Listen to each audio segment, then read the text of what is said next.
नमस्कार दोस्तों। अकाल मृत्यु के बाद क्या होता है? गरुड़ पुराण के अनुसार जब कोई इंसान अपनी निर्धारित आयु से पहले शरीर छोड़ देता तो उसकी आत्मा की यात्रा बहुत ही कष्टदायक और भयानक हो जाती। गरुड़ पुराण में भगवान विष्णु गरुड़ से कहते हैं, मनुष्य की सामान्य आयु 100 वर्ष मानी गई है, लेकिन पिछले जन्मों के गंभीर पापों के कारण ये आयु बहुत कम हो जाती है। दुर्घटना, आत्महत्या, अचानक हिंसक मौत, फांसी, सांप का डसना या कोई भयंकर बीमारी, ये सब अकाल मृत्यु के रूप है। और सबसे खतरनाक बात यह है कि ऐसी मौत के बाद आत्मा को तुरंत शांति नहीं मिलती, वो प्रेत योनि में फंस जाती है। मौत का पल आते ही यमदूत प्रकट होते हैं। ये दूत बहुत भयानक होते हैं, काले रंग के, डरावना चेहरा वाले होते हैं। वो आत्मा को जोर से पकड़कर खींचते हैं। पुण्यात्मा के लिए दूत सुंदर रूप में आते हैं, लेकिन पापी या अकाल मृत्यु वाले के लिए क्रूर और डरावने। जैसे ही अंतिम सांस निकलती है, आत्मा सूक्ष्म शरीर में निकल आती है। इस सूक्ष्म शरीर में भूख रहती है, प्यास रहती है, काम वासना रहती है, क्रोध रहता है, मोह रहता है, सब कुछ वैसा ही रह जाता है, लेकिन भौतिक शरीर नहीं होता। दोस्तों, इंसान का शरीर तो बिस्तर पर पड़ा रहता है, परिवार रो रहा है, चीख रहा है, लेकिन आत्मा खड़े होकर सब देख रही होती है। आत्मा उन्हें छूना चाहती, कुछ कहना चाहती, लेकिन कुछ भी नहीं हो पाता। भूख लग रही, गला सूख रहा है, लेकिन एक और पानी भी नहीं मिल सकता। ये पीड़ा पहले 3 दिन से लेकर 13 दिन तक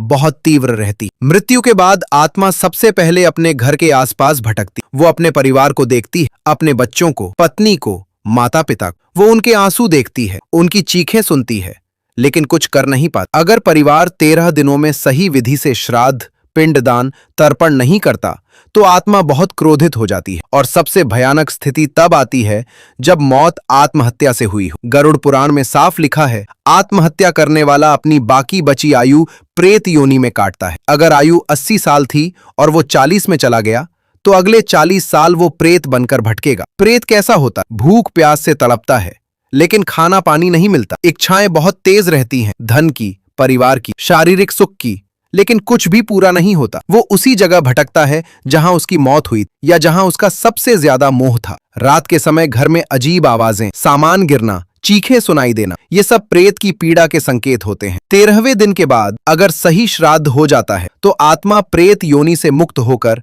यमलोक की यात्रा शुरू करती है। लेकिन अगर ये कर्म नहीं हुए तो सालों साल, कभी कभी जन्मों जन्मों तक भटकना पड़ता है। अब बात करते हैं यमलोक की उस भयानक यात्रा की। गरुड़ पुराण में बताया गया है कि यमलोक तक पहुंचने में 16 बहुत कठिन पड़ाव आते हैं। पहला बड़ा पड़ाव है वैतरणी नदी। ये नदी खून, मवाद, कीचड़ और गंदगी से भरी होती है। पापी आत्माएं इसमें डूब जाती हैं, चीखती रहती हैं, लेकिन कोई बचाने वाला नहीं होता। पुण्यात्मा आसानी से पार कर जाती हैं। रास्ते में आग के जंगल, लोहे की कीलें, कांटों भरे रास्ते, भयानक राक्षस, जंगली जानवर, सब कुछ आत्मा को कष्ट देने के लिए तैयार रहता है। अकाल मृत्यु वाली आत्मा पहले से ही कमजोर होती है, इसलिए ये यात्रा उसके लिए और भी पीड़ादायक हो जाती है। यमलोक पहुंचने पर चित्रगुप्त आत्मा के सारे कर्मों का लेखा जोखा पढ़ते हैं। यमराज सिंहासन पर बैठे फैसला सुनाते हैं। अगर अच्छे कर्म ज्यादा हैं तो स्वर्ग की ओर, अगर पाप ज्यादा हैं तो नर्क की ओर। गरुड़ पुराण में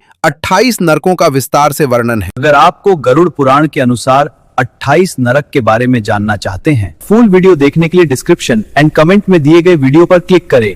जहां चारों तरफ अंधेरा होता है और आत्मा के कर्मों के अनुसार सजा मिलती है। ये यातनाएं पाप के अनुसार मिलती हैं। और अकाल मृत्यु में अगर मौत हिंसक या पाप से जुड़ी हुई थी तो नर्क की यातनाएं और भी भयंकर हो जाती हैं। लेकिन अच्छी खबर यह है कि नर्क भी अनंत नहीं होता। जब पाप खत्म हो जाते हैं, आत्मा मुक्त होकर पुनर्जन्म की ओर जाती है।